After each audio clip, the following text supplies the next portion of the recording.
misma persona. Lo que significa que debo conocer, en mi capacidad de engañador, la verdad, que está oculta para mí en capacidad de engañado. Más aún, debo conocer la verdad de manera muy exacta para poder esconderla más cuidadosamente, y esto no se hace en dos momentos, lo que nos permitiría restablecer la apariencia de dualidad, sino en la estructura unitaria de un solo proyecto. ¿Cómo puede subsistir la mentira si la dualidad que la condiciona es suprimida? La referencia que hace Jean-Paul Sartre a la temporalidad acá es importante, porque si yo le meto una línea temporal a esta cuestión del autoengaño, me queda muy fácil solucionar el problema. ¿Se vieron ustedes Memento? ¿Recuerdan lo que es el protagonista de Memento? ¿Le daño la película a alguien si hablo al final de la película? ¿Sí? Cuando él escribe cosas, ¿sí? Porque sabe que va a olvidar ciertas cosas, ¿sí? Y entonces escribe ciertas cosas para que cuando se dé cuenta, encuentre el papel, esa sea su creencia. Pero entonces esto está ocurriendo en dos momentos distintos. Hay un momento en el que él cree A, ¿sí? Y va a olvidar eventualmente A, y luego va a encontrar un papel que le dice no A, ¿sí? O lo contrario de A. Entonces en ese caso es la misma persona que cree A y no A, pero en dos momentos distintos. Y eso ya no es un problema. De hecho, todos nosotros hacemos ese proceso de cambio y modificación de creencias todo el tiempo. Uno creía que el Barcelona era el mejor equipo del mundo, y la temporada de este año pues nos ha hecho cambiar esa creencia, ¿sí? Algunos de nosotros seguimos de espíritu, pero ya la creencia no se maneja. Entonces, ese no es un caso de autoengaño, propiamente hablando. La cosa interesante de todo esto, y ustedes se preguntarán por qué estoy hablando del autoengaño y cómo llegué yo al caso del autoengaño, es porque parece que hay casos reales de algo muy parecido o de autoengaño. Lo que a mí me llevó al autoengaño es la lectura del libro, algunos de ustedes lo deben conocer, de Hannah Arendt, Eichmann en Jerusalén. Hannah Arendt, que es judía, es exiliada en los Estados Unidos. Cuando Eichmann, recuerdan, Eichmann es uno de los hombres de confianza de Hitler, que es el encargado de organizar el sistema de transporte de los prisioneros judíos a los campos de concentración. O sea, esta persona es responsable indirectamente por la muerte de los 6 millones de judíos, porque él era el encargado de llevarlos hasta Auschwitz, hasta Birkenau, hasta todos los campos distintos, y sabía para dónde iban y qué era lo que iba a ocurrir ahí. Eichmann escapa cuando cae el emporio nazi, escapa y se refugia en Argentina, y la Mossad va y lo busca en Argentina, lo saca secuestrado del país y lo lleva a Jerusalén a ser juzgado. Entonces llaman a Arendt para que cubra el juicio y escriba para el New York Times una serie de capítulos donde va mostrando cómo es el juicio. Y todo el mundo estaba esperando que en el juicio de Eichmann saliera este monstruo horrible, ¿sí? la cosa más espantosa de la vida. Y la descripción que hace Arendt de Eichmann dice: yo me encontré con un buen ciudadano, con un buen papá. Él era buen padre a sus hijos, era buen esposo para su mujer, él era un tipo decente, era un tipo bien educado, se comportaba bien. Y entonces dice, pero ¿cómo así? ¿No es este monstruo? Y lo que empieza a aparecer en Eichmann es una cosa que Arendt no va a entrar en eso, que es lo que Arendt va a llamar la banalidad del mal. Es un tipo superficial. Pero de alguna manera suena, cuando uno lee este Eichmann, algo como autoengaño, como que él sabía lo que estaba pasando, sabía lo malo que era, y de alguna manera, a punta de clichés y frases muy, digamos, eslogans tontos, logra convencerse de que eso que está haciendo, que él sabe que es malo, está bien. Y ese sería un caso importante, si lo llega a ser, de autoengaño, ¿sí? Y entonces sería como lo que uno intenta explicar. Esto no es para explicar cosas así abstractas, sino cosas que pasan en la vida real. Más adelante vamos a ver el caso del pobre Gimpel para explicar esas cosas, pero nosotros tenemos incluso otros casos de autoengaño que vivimos, sobre todo los académicos, muy frecuentemente. Por ejemplo, ustedes se identificarán con esto, yo ciertamente lo hago. Uno siempre cree que es mejor de lo que es. Uno siempre dice, hombre, yo podría escribir 40 artículos por año si me dedicara como es, pero me dedico después, ¿sí? Pero yo soy así de bueno o más bueno que todos ustedes, ¿sí? Y el problema es que la evidencia todo el tiempo muestra pues que no es así. No los estoy sacando, y cuando los publico no están en esas revistas, ¿sí? Pero de alguna manera uno sigue creyendo, contra la evidencia, que le está diciendo lo contrario, que no es mucho mejor de lo que en serio es. Y ese sería un caso de autoengaño. ¿Sí? Entonces, ¿qué es lo que está ocurriendo en toda esta psicología que puede permitir explicar ese caso? Esta es una manera de intentar explicarlo, ¿sí? Pero vamos a ver que es una manera que es muy problemática, ¿sí? Entonces, caracterizar esta manera de explicar el autoengaño nos lleva a esto. Hay dos componentes esenciales en el autoengaño y ambos son necesarios, pero ninguno de los cuales es suficiente por sí mismo, ¿sí? Una sola de las condiciones no nos da autoengaño, tienen que estar las dos juntas. El primero es que haya creencias contradictorias, es decir, que yo crea que una cosa es verdadera y que la misma cosa es falsa, ¿sí? Y que haya intencionalidad en este tipo de engaño. Recuerden que para engañar yo tengo que tener la intención de engañar. Entonces, es la cosa muy extraña que una persona tenga la intención de engañar si tenga creencias contradictorias, pero él mismo sea la víctima de toda esta curación. Esta es una defensa breve de este tipo de autoengaño. Los defensores de la concepción tradicional del autoengaño no creen, por supuesto, que logramos mentirnos a nosotros mismos precisamente en la misma manera en la que podemos mentir a otros. Esta es una versión como mitigada del autoengaño. En lugar de ello, toman el autoengaño como una actividad relacionada con algún tipo de atención reducida. Mantienen que las creencias contradictorias están aisladas las unas de las otras, etcétera, etcétera, etcétera. Entonces, cuando ya se enfrenta esto a una investigación más empírica, entonces empiezan a decir, no, mire, no es tan directo, no es como esa versión que yo les presenté al principio, donde uno de frente, el jugador de ajedrez de Zweig, se miente a sí mismo. No, lo que pasa es que hay veces uno se distrae o no presta suficiente atención y entonces cree ciertas cosas que no debería creer dada la evidencia, porque uno no es lo suficientemente juicioso, no está lo suficientemente atento. Y esas creencias están, como les decía antes, compartimentalizadas, están las asocia uno a ciertas cosas distintas y entonces nunca chocan directamente en la conciencia. Para ciertos casos, piensen ustedes, por ejemplo, las actitudes que uno puede tener. Si a mí me preguntan como profesor de ética sobre el trato justo de los animales y toda esa cantidad de cosas, yo salgo y digo que me parece fantástico, que yo no sé qué verdad. Por otro lado, yo soy amigo. Entonces ahí hay como un choque, pero uno los aísla. De alguna manera uno los compartimentaliza. Entonces dice, no, esto es una discusión teórica sobre los derechos de los seres. Y la cosa es una cosa gastronómica, no tiene nada que ver. ¿Sí? Esta sería una manera como de compartimentalizar las creencias para evitar que choquen en la conciencia directamente, pero ciertamente uno maneja las dos. ¿Sí? Esa es una manera de defender este tipo tradicional de autoengaño, que sigue siendo de todas maneras algo problemático. Sigue siendo problemática porque de todas maneras uno en algún momento se hace consciente de ambas, como en el caso, yo lo acabo de decir. ¿Sí? ¿Cómo podemos decir que esta cosa persista?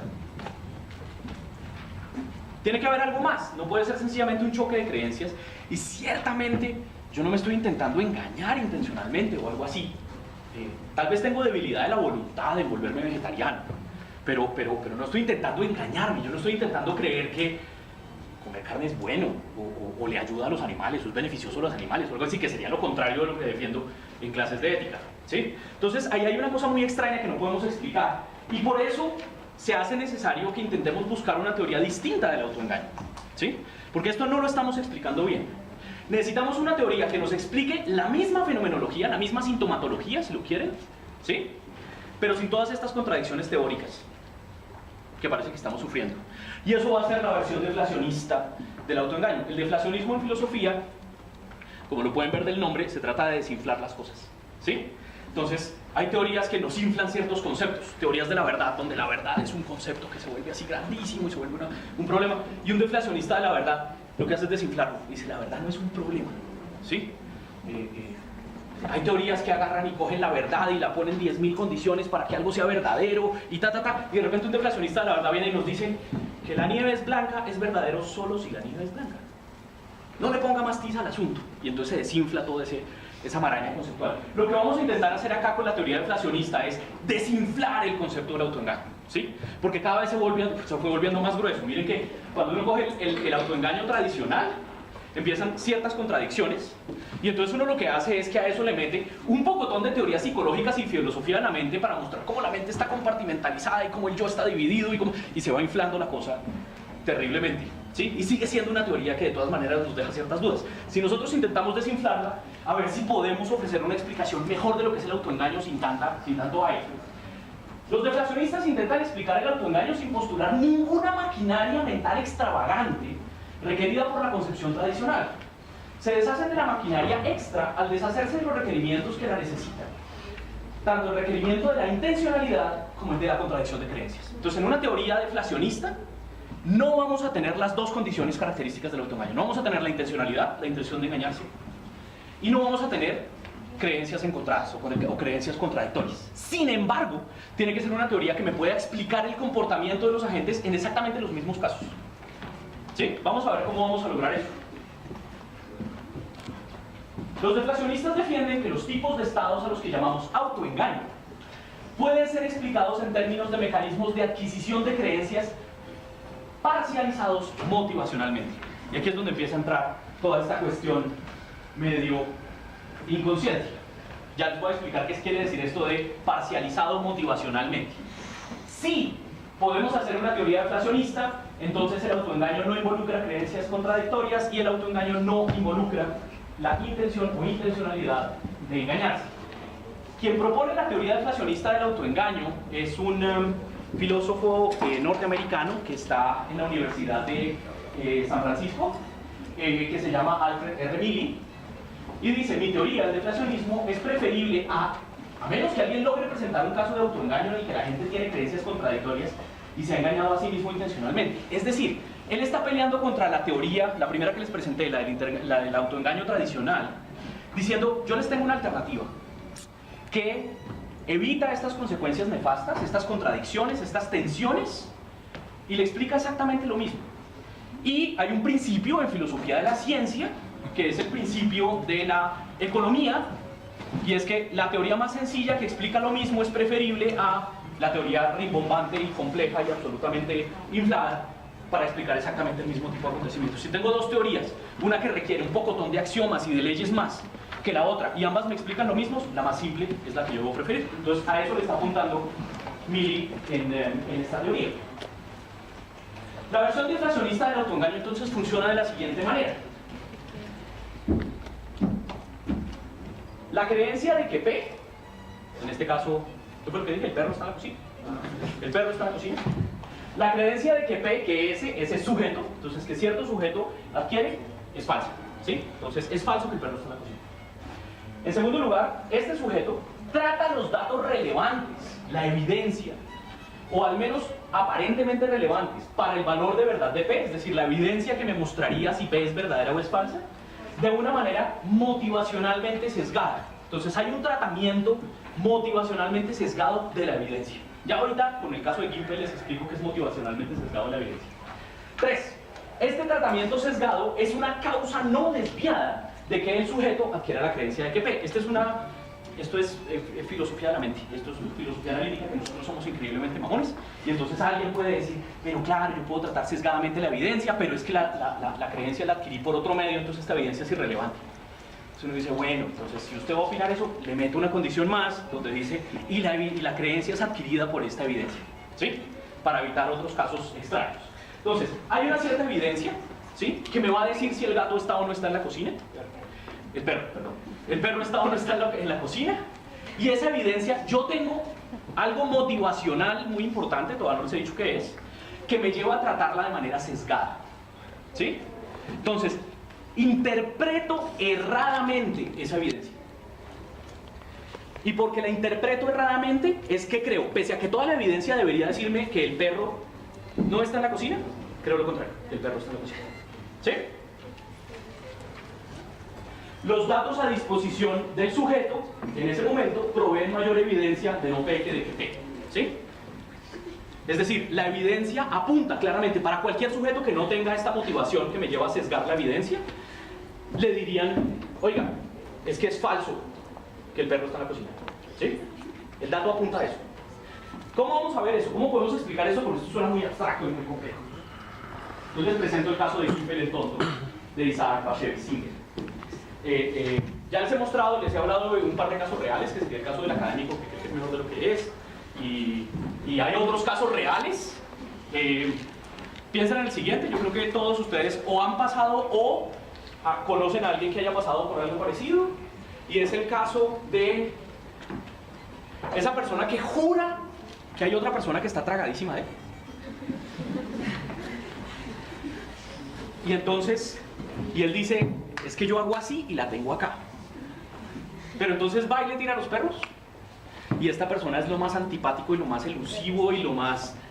le huye por todos lados. Y en vez de interpretar, no, esta persona no está interesada en mí, esta persona inmediatamente cree, no, esto me confirma que está interesadísima en mí, pero sabe que es que si se entrega a mí, eso es con todo el arrebato y quiere evitar eso, entonces está huyéndome, pero porque me ama. ¿Sí? ¿Ocurre o no ocurre? Ah, bueno. Entonces, y eso no es un caso de autoengaño, es un caso de autoengaño. Entonces, hay casos reales, pero les presento el de este que es fantástico, que viene de la literatura, pero nos ayuda a explicar muy bien cuál es la motivación que lleva a sesgar la evidencia, es un tratamiento sesgado de la evidencia. Una noche Gimple, un hombre honrado y amable, regresa a su casa después del trabajo y ve una figura humana junto a su esposa, Elka, en la cama. Procurando no iniciar una discusión que sin duda despertará a sus hijos, de inmediato abandona la casa y pasa la noche en un hotel. O sea, no confronta a Elka, ve la cosa y se abruma y se va.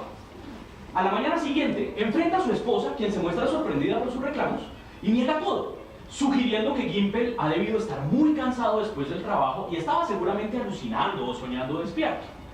Gimple va donde el rabino, quien le ordena irse de su casa. Durante esta separación, Gimple comienza a extrañar el calor de su familia, las risas de sus hijos y las caricias de su esposa. Es tal su desasosiego por su ausencia que pronto comienza a racionalizar la situación de la siguiente manera. Ya que Elka niega todo tan rotundamente y ya que ella suele no mentirme, he de considerar seriamente la posibilidad de que esté diciendo la verdad.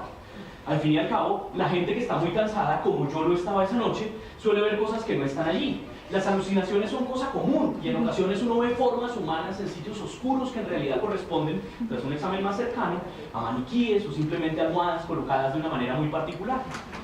Si este fuera el caso, estaría acusando a mi esposa injustamente y le estaría causando de manera innecesaria una gran pena. Gimple rompe a llorar, inconsolable.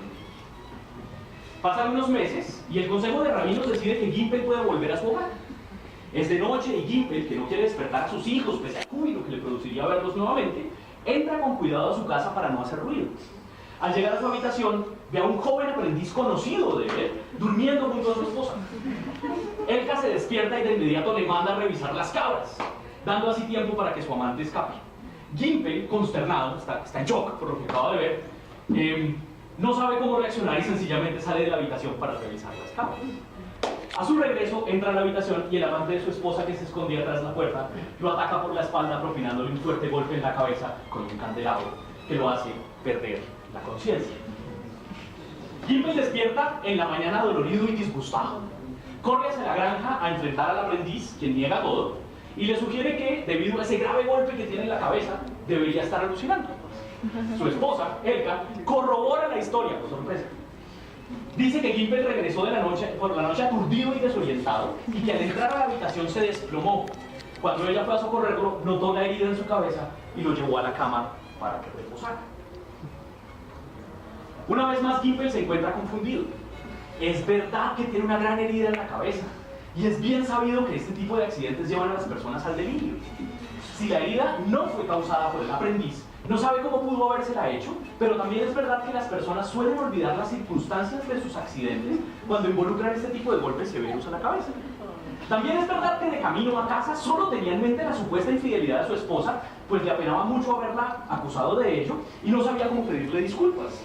Es posible que cerca a su casa se haya tropezado golpeándose la cabeza y que este pensamiento de infidelidad que rondaba su cabeza en este momento haya hecho parte fundamental de una alucinación producto del severo golpe en la cabeza. Gimple llega hacia la creencia de que una vez más está equivocado.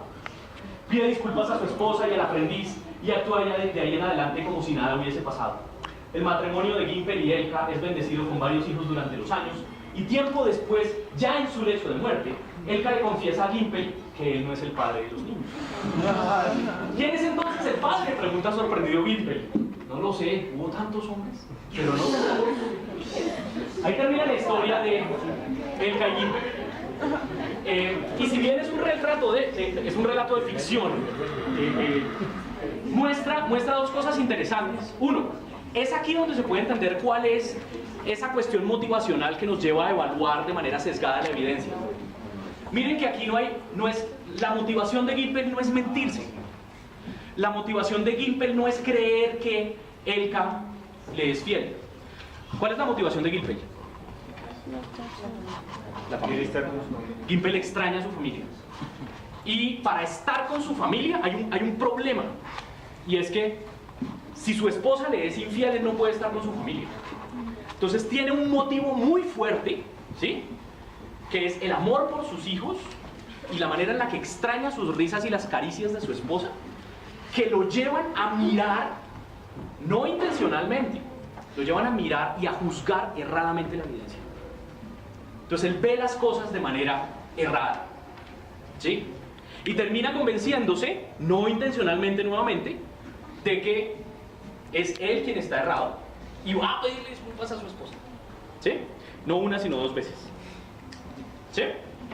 Si se pone a pensar, pese a que esto es una historia de ficción, ¿quién me puede decir aquí que esto no ocurre todos los días? ¿Cuántos maridos no hay convenciéndose de que sus esposas les son fieles? ¿Cuántas esposas no hay convenciéndose de que sus maridos les son fieles? ¿Sí? Pese a que toda la evidencia dice lo contrario. ¿Sí? Todos tenemos un amigo o algo así, ¿sí? Que uno como que le dice, no más.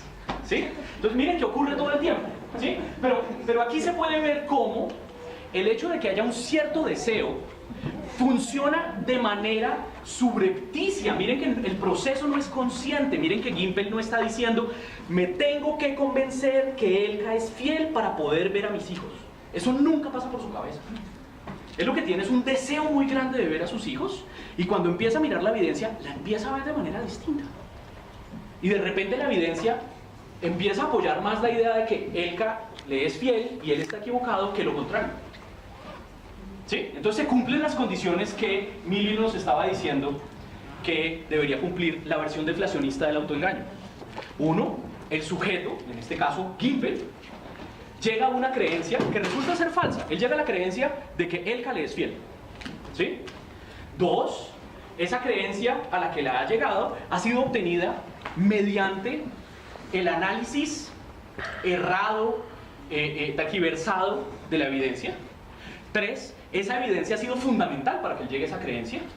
Y cuatro, la evidencia apoyaba muchísimo más la creencia contraria, o sea que Elka le era infiel. ¿Sí? Esas son las cuatro condiciones que puso Milley para la teoría del autoengaño, y vemos que se están cumpliendo en el caso de Gimpel. Y miren que no tuvimos que meter creencias contradictorias, ¿sí?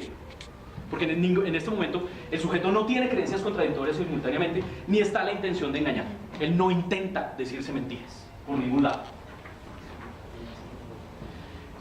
Yo les dije que iba a cerrar, porque además quería ser breve, pero no lo logro, con dos problemas que tiene esta teoría, que son para futura elaboración. El primero, el caso de Gimpel viene de la literatura, no es un caso real. Los casos reales, como hemos visto, son mucho menos rumiados, si lo puedo decir, por las personas. Los casos de evaluación sesgada de la evidencia suelen ser casos supremamente rápidos. Piensen en el siguiente. Supongamos que hay una persona que es racista. Esta persona vive en Estocolmo. Y de repente hay un crimen, y él es testigo del crimen, un crimen que de todas maneras es borroso, toda la cantidad de cosas, no era muy clara la cosa, y le piden que identifique al perpetrador del crimen, y le ponen una alineación de 7 sospechosos, de los cuales uno es de raza negra y el hombre escoge al de raza negra. ¿Sí? Ahí tenemos un caso en el que, por puras cuestiones motivacionales, él no está diciendo yo voy a cobrar la deuda de mi papá con este, no. Él muy probablemente cree, muy convencido, que ese fue el perpetrador, pero porque está evaluando todas las circunstancias de manera errada.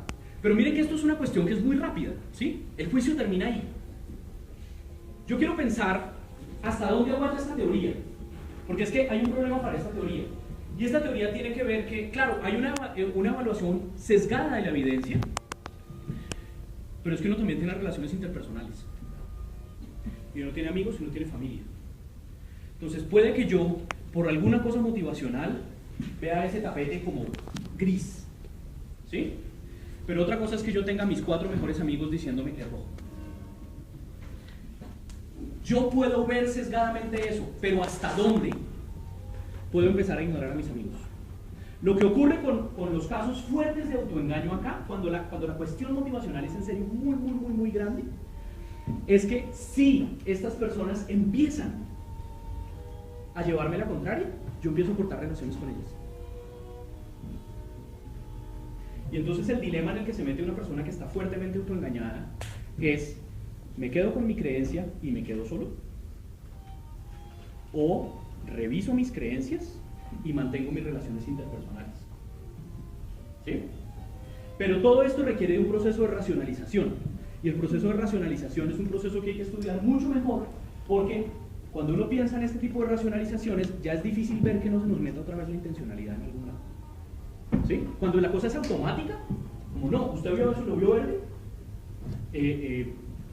es fácil decir que ahí no hay intencionalidad. Pero cuando yo tengo que crear una historia para decir que esto realmente es verde, el fantasma de la intencionalidad vuelve a aparecer. No estoy diciendo que aparezca necesariamente, pero está rondando por ahí, como el padre de Hamlet, ¿sí?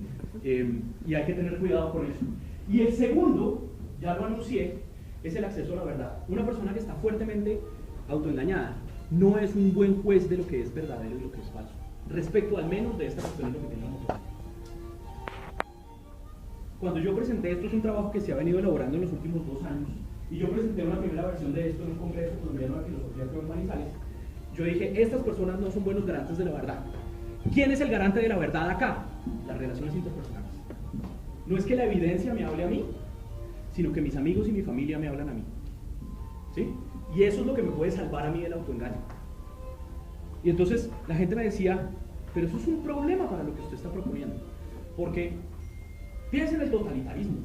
Si mis amigos y mi familia me están vendiendo una idea falsa, yo caigo redondo. Y en ese momento yo dije, oiga, sí, qué problema tan grande el de esta teoría, porque entonces parece que caemos redondos en eso. Y con el tiempo lo he ido pensando, y eso no es un problema de la teoría, es una virtud de la teoría.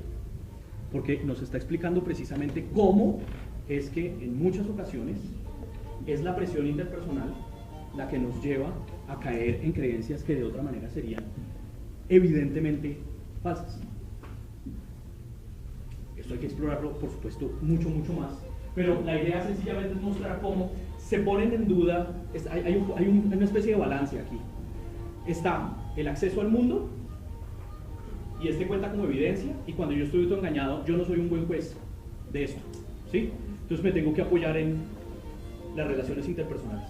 Si estoy demasiado casado con mi historia, rompo las relaciones interpersonales, y me quedo con mi historia, pero me quedo solo, ¿sí? Y esos son casos terribles de autoengaño que existen, ¿sí? Por el otro lado, ¿alguien me puede salvar del autoengaño? Sí, las relaciones interpersonales. Pero precisamente por eso, si este grupo de amigos no es el mejor grupo de amigos, sino que tienen una intención política o algo por el estilo para que yo me una a ellos, tienen todo el poder para convencerme, porque yo ya no tengo este anclaje con el mundo para poder salvarme, ¿sí? Eso era sencillamente lo que les quería hablar.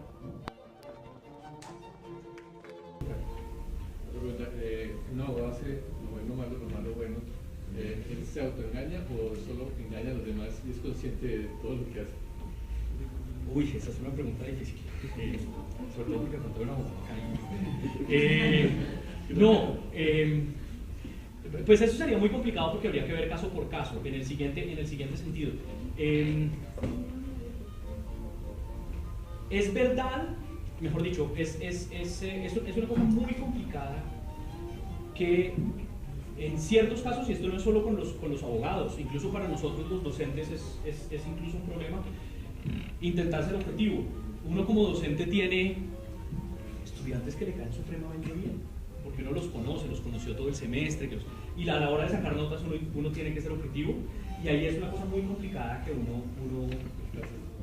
uno puede estar sesgado y puede haber evidencia de que el trabajo no es tan bueno. Eso de hecho pasa cuando uno hace evaluaciones por colegas pares, de procesos de evaluación de otros colegas. Eso es un proyecto que tenemos en la Universidad de Rosario, y uno empieza a ver que hay ciertos que son como de la gallada del profesor, que el profesor defiende pero convencido, que es que son los estudiantes excelentes de su clase, y no lo son. Hay otros a los que les está pegando más duro en la nota, y estos, sin hacer trabajos tan buenos, están sacando mejores notas. Por eso, ahí, por ejemplo, podría ver que la evidencia, él está leyendo todos los trabajos, él tiene acceso a la evidencia, pero la está juzgando. Así como Carlos ha estado muy metido en lo del autoengaño, a mí me interesan mucho las relaciones entre lo que yo llamaría una dimensión crítica y una dimensión clínica. Si lo que me interesa a mí en este momento en particular son los intercambios que se pueden producir en específico entre filosofía y arte, pero también cómo desde la filosofía y desde el arte hay una articulación, hay un vínculo con asuntos que tienen que ver con cómo concebimos la enfermedad y cómo concebimos la cura. Cómo, por ejemplo, el arte puede ser una de esas formas en que se expresa una sintomatología y también cómo se puede llegar a una terapia, una cura, por medio del arte, también por medio de la filosofía. Es decir, que si nos vamos y nos remitimos a la historia de la filosofía, vamos a encontrar que este vínculo entre filosofía y una forma de salud, una salud muy grande, entendida en términos muy amplios, ya estaba esa conexión allí desde Grecia antigua y por supuesto estas ideas se van, digamos, moldeando de una manera, o se van cristalizando de una manera mucho más específica en pensamientos más recientes. En particular, en lo que quiero mencionar de una especie de contramovimiento al romanticismo alemán, es decir, por ejemplo, el pensamiento de un Schopenhauer o de un Nietzsche, hay una cierta comprensión de la civilización como enfermedad, las enfermedades de la civilización y las curas que podríamos tener. Entonces, digamos, hay una corriente del nihilismo que responde a una cierta forma de romanticismo donde vemos claramente esos vínculos entre filosofía, medicina y por supuesto arte o nociones de enfermedad y de salud. Y me interesa mucho entender el caso de surgimiento del psicoanálisis, es decir, surgimiento de ciertas formas de saber donde precisamente se trata de tomar una vía distinta, una vía que no es completamente del lado de la objetividad. Creo que Freud precisamente no quiere caminar por la senda de un positivismo que está muy en boga en su momento, entonces no es esa senda científica muy objetivista, pero tampoco quiere caer ni en el romanticismo, ni en el contramovimiento, ni en la respuesta que se va a hacer, digamos, por parte de algunos autores hacia el romanticismo. Entonces surge una posición difícil, intermedia, que es, digamos, toda esa construcción que va a hacer Freud con su teoría psicoanalítica, que, como digo, no va a prestar ni la vía objetivista del todo, ni tampoco las vías de un subjetivismo, digamos, bajo formas de artísticas como el romanticismo, etc. Sino es otro camino. Pero me interesa mucho hablarles de este autor que es francés, filósofo francés, que se llama Jacques Rancière, que tiene un libro que se llama El inconsciente estético. Ese es el título que se anuncia hoy, El inconsciente estético. De hecho, a mí me interesaría más hacer no solo una presentación de las tesis de Rancière, quiero hablarles muy resumidamente de las tesis que él va a presentar, porque me parece interesante como un punto de partida.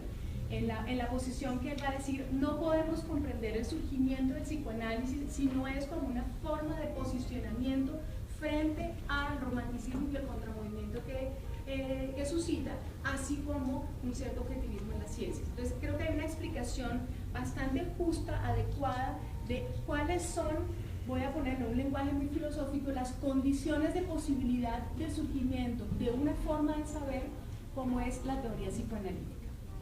Entonces, en ese sentido sí quiero como retomar algunas de las tesis de Rancière sobre el inconsciente estético.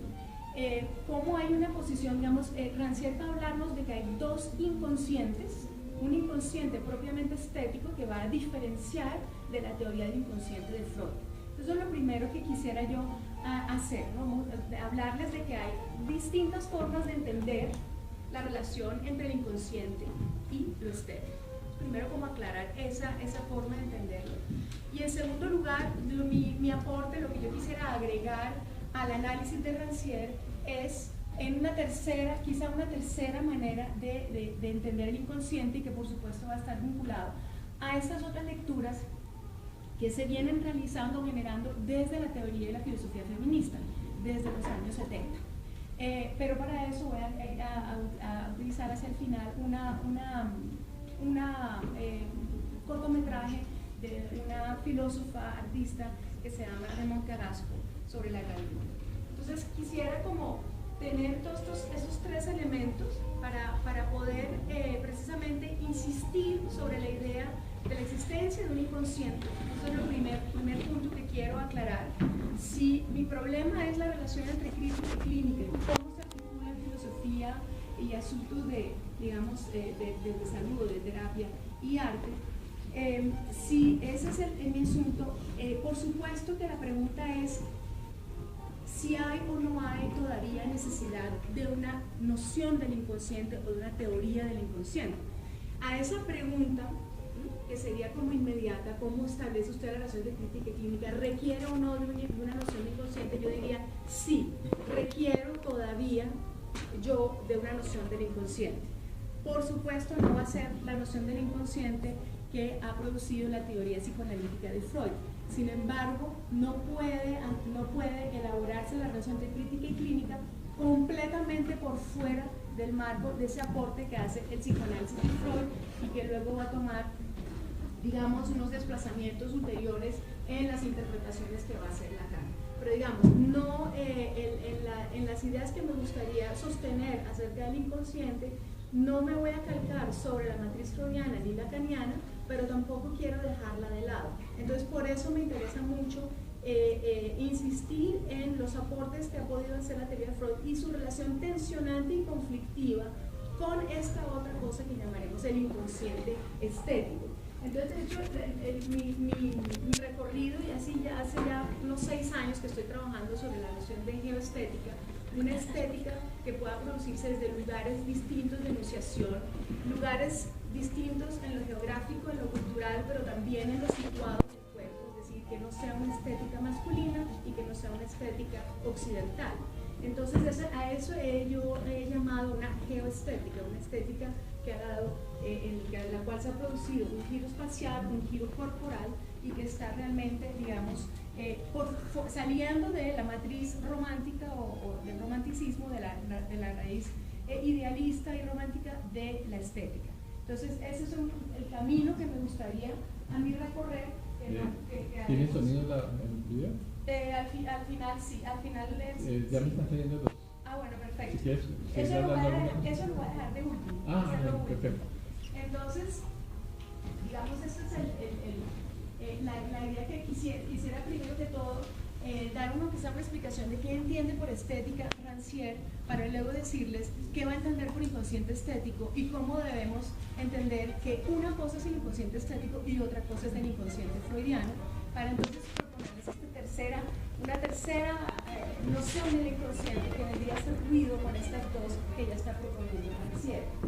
En primer lugar, entonces, en cuanto a la estética, lo primero que nos dice Rancière es que ese término, esa palabra, realmente lo que hace es mostrarnos el terreno de una batalla. Es decir, antes que ser una teoría general sobre el gusto o sobre el arte o sobre la sensibilidad, es realmente un campo de conflicto y de batalla. Una batalla que tiene que ver además con asuntos muy importantes como son las promesas de emancipación o las ilusiones y las desilusiones que también la historia ha dejado. Es decir, en cuanto a ese momento en el que con los escritos de Schiller, de Schelling, de todos esos autores alemanes, en un momento dado se ve que, o se entiende que la revolución política, la revolución, digamos, que podía hacerse por medio de las armas, no se podía completar sin al mismo tiempo tener una revolución estética, es decir, una revolución, un cambio en la sensibilidad misma de cada persona.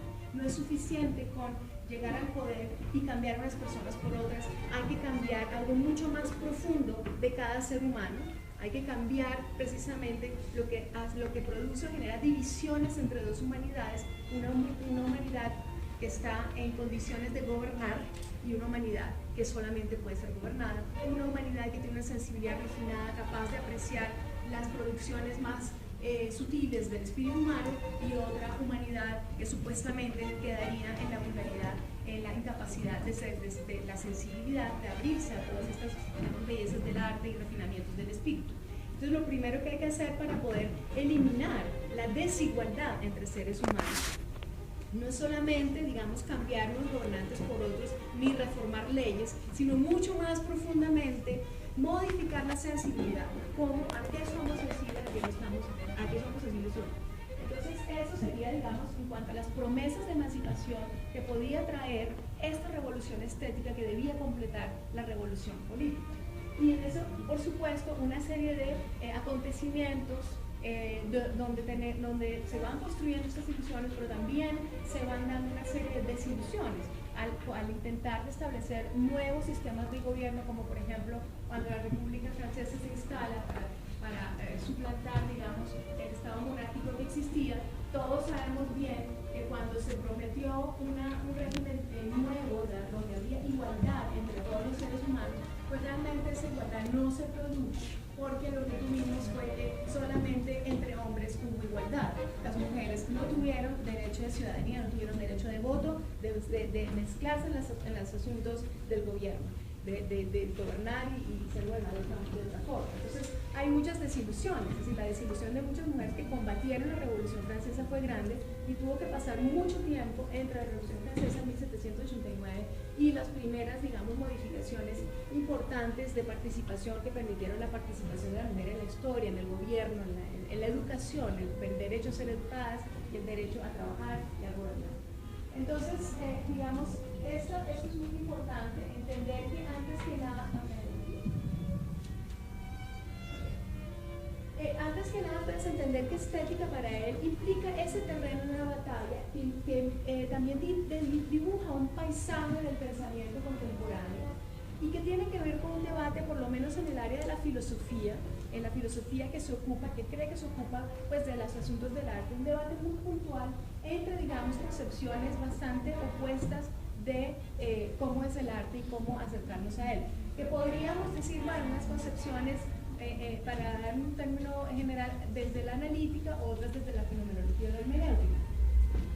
Haciendo un poco una caricatura, porque cada autor va a tener una posición muy distinta y va a ser muy sutil su argumentación, pero haciendo ese gran esbozo de este paisaje, podríamos decir que en general la posición de la filosofía analítica en cuanto al arte es más bien una posición donde se va a poner todo el énfasis en el asunto de las prácticas artísticas en sí, y que va a rebatir la idea de que el arte sea algo absolutamente autónomo, algo separado de la vida y de las cosas prácticas.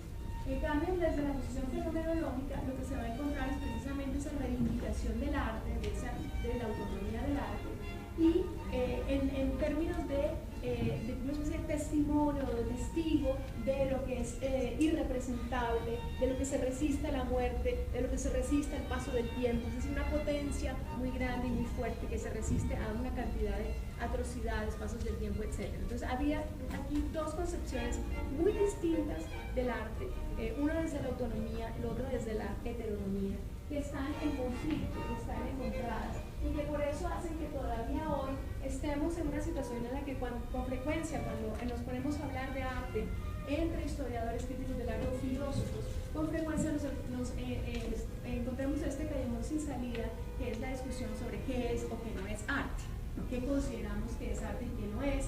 Entonces, claro, dependiendo de la perspectiva que asumamos, pues ciertas formas del arte no las podremos acoger, mientras que otras sí. Y se vuelve una situación un poco de buscar el argumento más sólido que permita la producción de criterios que nos entonces den la ocasión de zanjar sobre este asunto. Rancière es muy inteligente y es muy sutil, porque Rancière no va a querer zanjar esta discusión. A Rancière no le va a interesar en absoluto darnos elementos de juicio o un criterio para que podamos decidir finalmente si el arte depende de las prácticas, si es algo que tiene que ver con una heteronomía del arte o si tiene que ver con un asunto de autonomía del arte. En esa discusión, Rancière no quiere zanjar, él sencillamente lo que quiere hacer es, que me parece a mí más productivo también, más bien restablecer las condiciones de inteligibilidad de ese debate. Él quiere que entendamos por qué estas dos posiciones que se presentan como opuestas en realidad van a converger sobre más de un punto. van a converger, por ejemplo, sobre el hecho de que una cosa es arte y otra cosa es política. En muchos de los casos se va a prevenir de que el arte no sea política y no haga política. Y también en una cosa mucho más profunda, un asunto mucho más profundo, que es por lo que él va a llamar en ese texto El inconsciente estético del 2001, esto que llama una configuración de un régimen histórico del arte.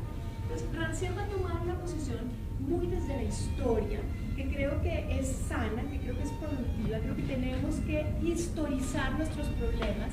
La relación entre crítica y clínica no la podemos pensar por fuera completamente del marco histórico en el que esa relación se establece o cómo se establece. Pues también situar el discurso psicoanalítico, situar el nacimiento, el surgimiento, la emergencia de una forma de saber en un momento histórico muy específico y muy concreto, ¿verdad? Eso es historizar la cuestión. Entonces, encontrar cuáles son las condiciones que hacen posible históricamente el surgimiento usual como el psicoanálisis, pero también cuáles son las condiciones que hacen posible una configuración estética en un momento dado, o lo que permite que se identifiquen ciertos objetos o ciertas cosas del arte como perteneciendo al arte. Es decir, que esto sí, cuando nos ponemos a pensar en la historia del arte, lo que vamos a encontrar, y no puede dejar de sorprendernos, es precisamente unas formas muy distintas, ¿no? Desde unas esculturas, digamos, como las podríamos ver en Grecia antigua, o unas pinturas como figurativas, bellísimas, con perspectiva, como podemos encontrar del Renacimiento en adelante, a una serie de otras formas del arte contemporáneo, como por ejemplo los ready-made de Duchamp, o ahora los performances. Y claro, lo que vamos a notar cuando hacemos esa historia, cuando vamos de una punta a la otra, es que todo esto no podría ser llamado arte si tuviéramos la misma idea de arte. Si tuviéramos una sola idea de arte, entonces solo algunas de esas manifestaciones podrían caber dentro de la definición del arte y muchas otras tendrían que quedar por fuera, en particular muchas de las que se producen hoy en el arte contemporáneo. Y eso, por supuesto, causa un problema, porque ¿cómo así? Entonces, ¿de qué depende el que podamos definir o hacer entrar ciertas características dentro de la noción de arte? Entonces, esto es lo que Rancière, más allá de poder darnos criterios para emitir juicios como un crítico, lo que quiere es que entendamos cómo es que la idea del arte no permanece única e igual a través del tiempo, sino que hay una idea del arte, algo que permite identificar objetos, prácticas, formas, modos de ser de los objetos del arte, como perteneciendo o no perteneciendo al arte. Aquí hay un trabajo que es la historicidad, ¿no? Hay una historicidad, algo que tiene un régimen histórico que permite que algo sea entendido, comprendido, percibido, enunciado, visto, pensado como algo que pertenece al arte o como no perteneciendo al arte. Si trasladamos un ready-made de Duchamp a otro siglo, obviamente la rueda, la de bicicleta, etcétera, cualquiera de estos elementos, o el performance de John Boyce, si trasladamos esto a otro siglo, fácilmente podemos ver que ninguna de estas obras de arte que hoy consideramos obras de arte o trabajos artísticos podrían ser considerados trabajos artísticos. Esto es, entonces, digamos, entra aquí a unos puntos que son bastante complejos, porque de hecho él va a darle dos sentidos a la noción de estética. Una noción, él va a hablar de estética en un primer sentido y en un segundo sentido. Hay una primera estética que tiene que ver con una partición de lo sensible, con lo que él llama un sistema de evidencias sensibles que dan a ver al mismo tiempo la existencia de un común y los recortes que definen los lugares y las partes respectivas. Una partición de lo sensible fija entonces al mismo tiempo un común compartido y partes exclusivas. Rancière está tomando elementos de la teoría de Kant y elementos de la teoría de Foucault para trabajar esta noción de partición de lo sensible. Esa es lo que Rancière llamaría una estética primera. Es una forma en cómo se distribuyen espacios, tiempos, cómo se va configurando un común y cómo al interior de ese común se asignan unos lugares, unas acciones, unas maneras de hacer que nos incluyen de cierta forma y de otra forma nos excluyen.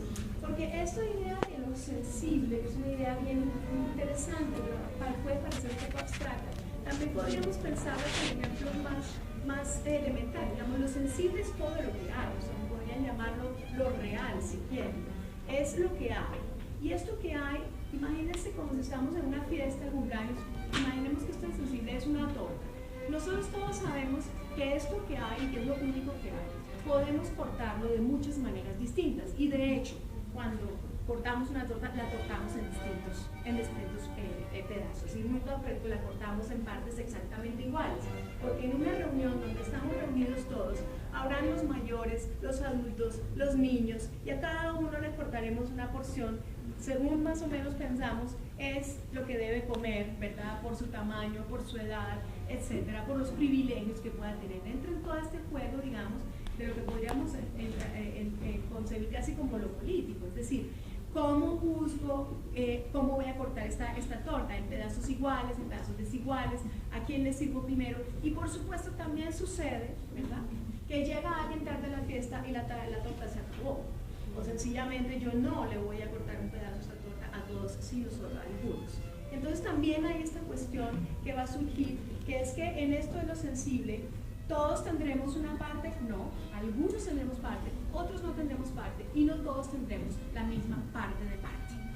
Entonces esto es todo un tema político que hace que se ligue a lo estético. La estética primera está esencialmente ligada a una cuestión de recorte y distribución de espacios, de tiempos, de maneras de hacer, de posiciones dentro de esto sensible. Y eso es lo que permite que después en un segundo nivel podamos, digamos, pensar la estética en un segundo nivel.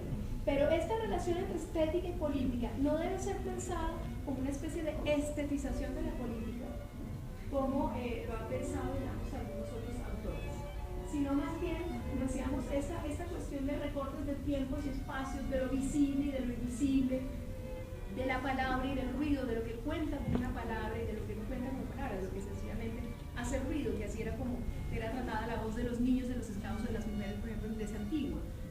No era que no estuvieran dotados de lenguaje, pero el lenguaje no era considerado palabra y por eso no podían entrar a discutir en el árbol. Y la apuesta a la política, digamos, como una forma de experiencia.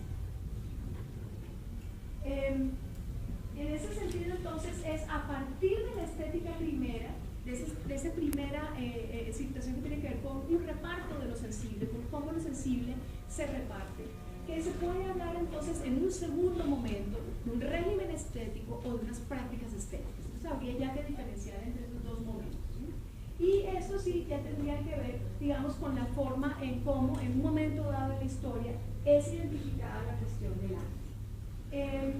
A esas formas le va a llamar Rancière políticas estéticas. Y entonces la tarea que vaya a llevar a cabo Rancière es esto de hacer una historia de las políticas estéticas. ¿Por qué en un momento dado encontramos que una manera es escogida y luego van a cambiar los parámetros, el paradigma, la configuración que nos permite pensar el arte? Y en eso va a reconocer tres grandes formas en Occidente, en esta historia de las políticas estéticas, va a reconocer lo que llama tres grandes regímenes de identificación del arte. El primer régimen del arte se lo va a llamar el régimen ético de las imágenes y sustancialmente, digamos, Platón sería el filósofo que pone de manifiesto en sus escritos claramente cómo es esta configuración. El segundo sería el que llama el régimen poético o representativo de las artes, donde Aristóteles sería el gran pensador de ese régimen. Y el tercero es el que llama propiamente el régimen estético de las artes. Entonces, si quieren, el asunto de hablar de estética requiere que diferenciemos, en primer lugar, la estética primera, que tiene que ver con unos cortes de espacios, tiempos, maneras de hacerlo, visible, denunciable, etc. En un segundo lugar, la noción de estética ya a nivel de régimen de identificación del arte, y que vendría a ocupar una tercera posición. Como ustedes ven, los filósofos a los que va a hacer referencias van a ser Schiller, Schelling, Kant, Hegel, toda esta filosofía. Entonces ahí vemos una historización.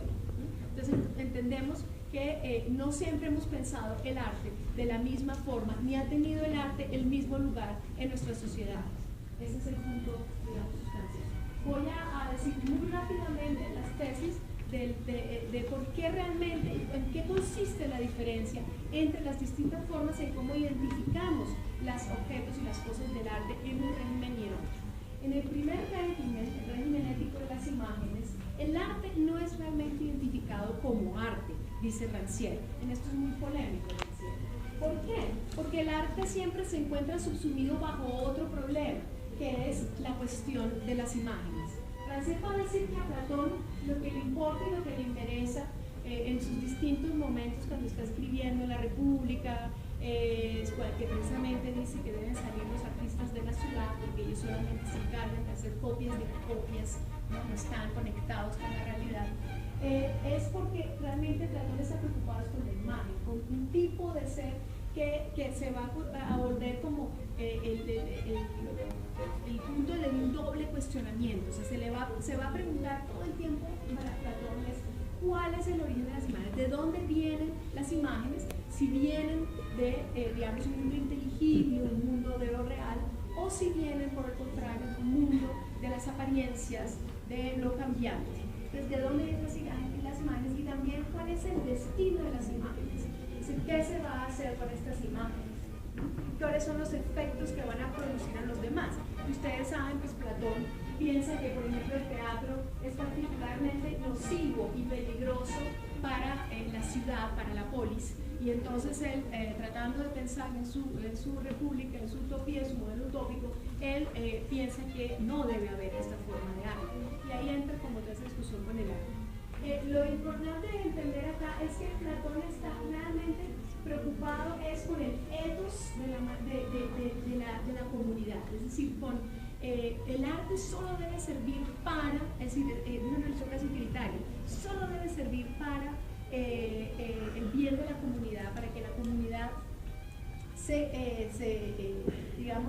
ponga más fuerte y no se desvíe de las funciones que se le otorga a cada parte, digamos, que debe conformar digamos, las distintas poblaciones, un grupo de personas hagan sus funciones bien dentro de esta república. Entonces, él no puede entender el asunto del arte en sí, o sea, no hay problema del arte en sí, el arte siempre va a ser algo que o nos conduce a la verdad, al conocimiento y al establecimiento de la polis, o nos va al contrario a representar un grave peligro, algo que al contrario nos oscurece y nos aleja de la posibilidad del conocimiento, de la verdad y de una polis ordenada y organizada. Entonces, Rancière considera que realmente con Platón no logramos, Platón no analiza, no piensa el arte en sí mismo. Con Aristóteles tenemos un momento muy distinto, ahí es cuando empieza el segundo régimen, que va a llamar el régimen poético representativo de las artes, y que es el régimen que es interesante tener en cuenta porque, por lo general, los que todavía no estamos muy interesados en arte contemporáneo es porque estamos muy metidos todavía en este segundo régimen. El régimen poético representativo nos ha marcado porque además es la forma como nos enseñan en el colegio y como nos enseñan por lo general la historia del arte. Este es un régimen que se separa o se desprende del régimen anterior, tiene ese tipo de relación, viene de allá, no se opone, sino que viene de allá, pero hace unas modificaciones sustanciales con respecto al primer régimen. Y eso es porque la relación de imitación que existe entre los productos del arte y lo real son de un orden distinto a como los podría pensar Platón.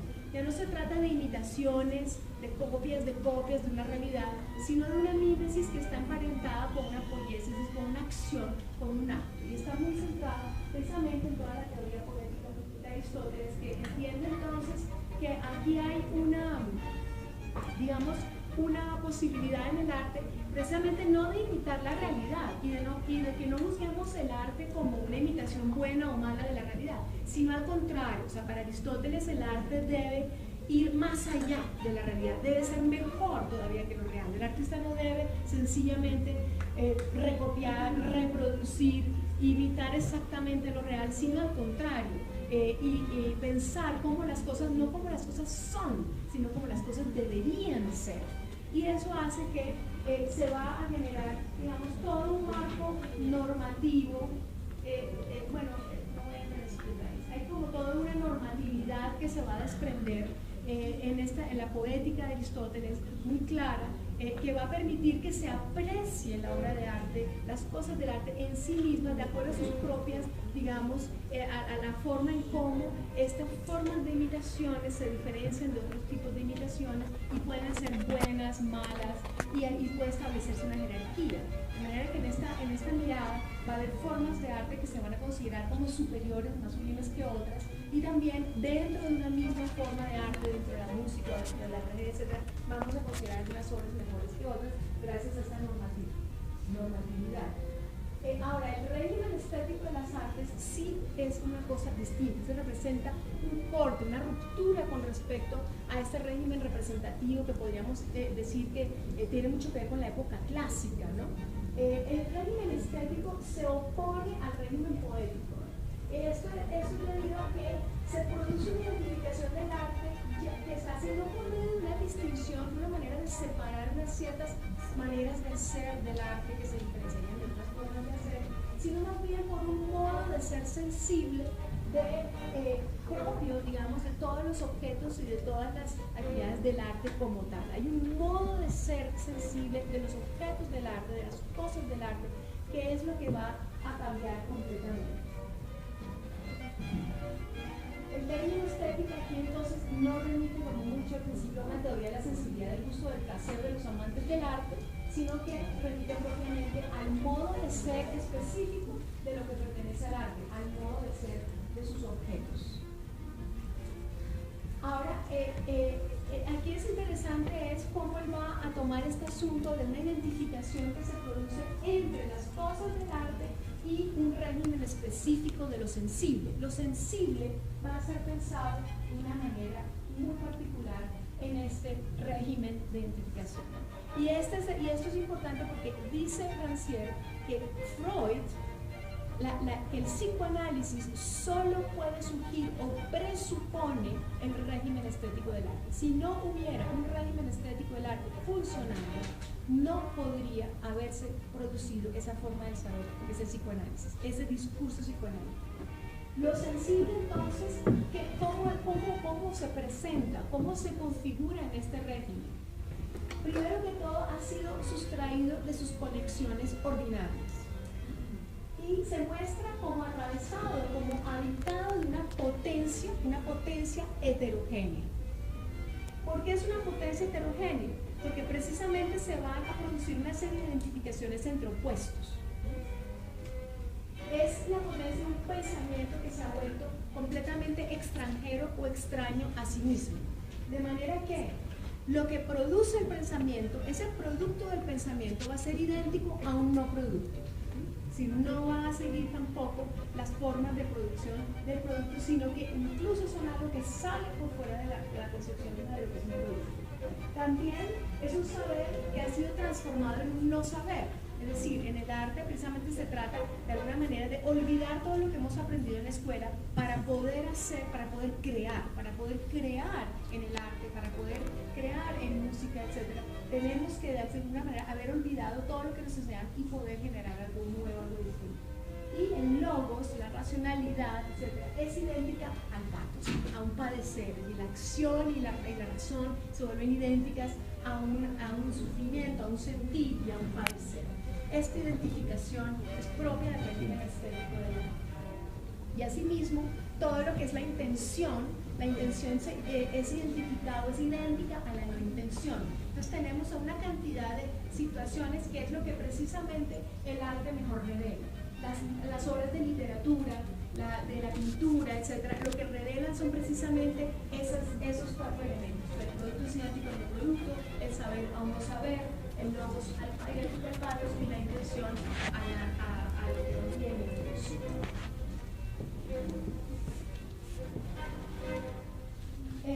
Y este es el momento, además, en que por primera vez se identifica al arte en singular. En el régimen anterior siempre se pensaba el arte como un sistema de las artes, de las bellas artes. Mientras que aquí ahora, cuando decimos arte con A mayúscula, en singular, nos referimos a todo. Nos referimos a la música, al teatro, a la pintura, a la fotografía, al cine. Entonces ahora el arte se identifica en singular, no como las bellas artes en plural, sino en singular, y ahí van a caber más o menos una cantidad de cosas que hasta se oponen. Si podemos pensar arte efímero, arte que no existe, arte land art, arte corporal, performance, todo esto puede entrar al lado de pintura, escultura, de las otras formas que tenemos. Entonces, aquí vamos a pasar este y abro la otra.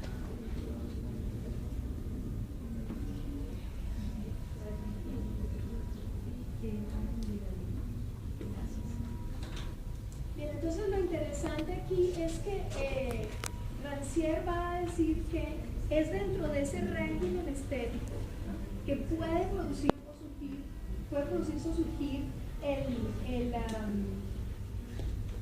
el discurso del psicoanálisis. Y en su libro sobre el inconsciente estético, pues Rancière va a tener varios momentos en que nos va a hacer esa demostración. La demostración de por qué el psicoanálisis ya presupone precisamente esa serie de identificaciones, ¿no? Y también se va a preguntar por algo muy, muy sencillo. ¿Qué lugar tienen los estudios de Freud sobre la biografía de artistas? Porque Freud realiza estudios de la biografía de artistas o figuras de la literatura, obras de la literatura. Entonces, ¿qué lugar tiene esto para la teoría psicoanalítica? Y empieza, por supuesto, su análisis con la importancia que tiene Edipo, Edipo para el psicoanálisis. Pero a mí me interesa mucho es lo que va a pasar en el libro de Rancière, que es un libro muy pequeñito, en el punto de partida, que es la importancia de Edipo para la teoría psicoanalítica, y el final, el último apartado, el último capítulo, donde nos va a hablar sobre el estudio que hace Freud de La Gradiva, que es una novela de Jensen. La Gradiva es un bajo relieve romano, que también lo que quiere decir es la mujer que camina. En inglés dicen she who walks, ¿okay? Y este bajo relieve ocupó, fue como un punto central de una novela de William Jensen en 1902. Es una novela interesante. Hago el resumo rápidamente de la historia de esta novela, pero en todo caso está Norbert, es el protagonista, es un arqueólogo. Él va de visita al Museo del Vaticano y ve el bajo relieve y se enamora completamente de esta figura. Regresa a su casa, se queda, compra una reproducción de este bajo relieve, se lo lleva a su casa, lo pone en su cuarto, se queda dormido, en la noche sueña con que está en el momento justo antes de la explosión del Vesubio en Pompeya, y justo momentos antes se encuentra con esta mujer preciosa, ¿verdad?, que está caminando, es decir, esta forma tan enigmática, ese paso, esa túnica, ¿verdad?, y se la encuentra y trata de decirle que se salte, que haga algo, porque está a punto de estallar el Vesubio y van a haber una cantidad de cosas tremendas, horribles que van a suceder. Y por supuesto, pues no logra convencerla, en todo caso se despierta al otro día, pero con una nostalgia tremenda, terrible, de haber hecho ese encuentro, y decide hacer un viaje a Pompeya para buscar a esta mujer que está convencido pues, que se va a encontrar. Estamos hablando pues, de una fantasmagoría, de una fantasía tremenda que está teniendo. Llega a Pompeya y se encuentra con una mujer joven, y él está seguro de que ella es Gradiva. Y se convence de que ella es Gradiva porque empieza a interpretar una serie de signos, la hora en la que aparece, como el espectro al que Carlos hacía alusión. Es decir, aquí siempre en Freud siempre vamos a encontrar la importancia del espectro, ¿no? Por eso cita Hamlet, no solo Edipo, sino Hamlet en particular para el espectro. Entonces, él se convence de que esa mujer joven realmente es como la Gradiva. Resulta que esta mujer realmente se llama Zoe Berkan, que también quiere decir la mujer que camina en alemán. Y resulta que ellos habían conocido cuando eran niños. Sí, ahora, Rancière al final del librito va a decir algo muy interesante, y es que el psicoanálisis de hoy no es el psicoanálisis de Freud, ¿okay?, que es un psicoanálisis más radical, que curiosamente casi que le devuelve eso mismo contra lo cual estaba luchando Freud. Es decir, que tiene más que ver, hoy se va a analizar por ejemplo lo que dice Didi Huberman, que es muy cercana al psicoanálisis, Louis Marion, etc. Se va al psicoanálisis de hoy, y va a mostrar cómo finalmente incluso en Lacan, incluso el momento, o sea, a partir de sus obras más tardías, de donde reconocen la pulsión de muerte, por ejemplo, ya el propio Freud es recuperado por el inconsciente estético, que es como más fuerte, más potente que lo que su propio inconsciente freudiano hasta donde él lo teorizó. Entonces como recuperado por esta otra forma, ¿no? Que vienen estos análisis ya más del... Es bueno contextualizarlo a Freud cuando estábamos en Klinik, por ejemplo, en 1900, pero también es interesante, partimos, como decía Carlos Gustavo, de un libro que es The Age of the Insight, de Gary Handel, que es lo que le está diciendo a los psicoanalistas: miren, es que la biología les está explicando muchas cosas de la que ustedes, el psicoanálisis de Freud decía. Obviamente que Edipo es una cosa teatral que no, permito que eso no se puede entender científicamente, pero el resto, ya el poder incluir desde Merleau-Ponty la corporeidad, creo que tú lo comentaste directamente, la corporeidad, la ínsula, todo eso que nos permite construir. Tú lo comentas en las palabras logos y patos, que en algunos momentos se habla de que va hacia el patos que hacia el logos, o sea, hacia la pasión más que hacia el logos, ¿no? Sí. Habría, o sea, él dice de todas maneras en esta identificación entre logos y patos.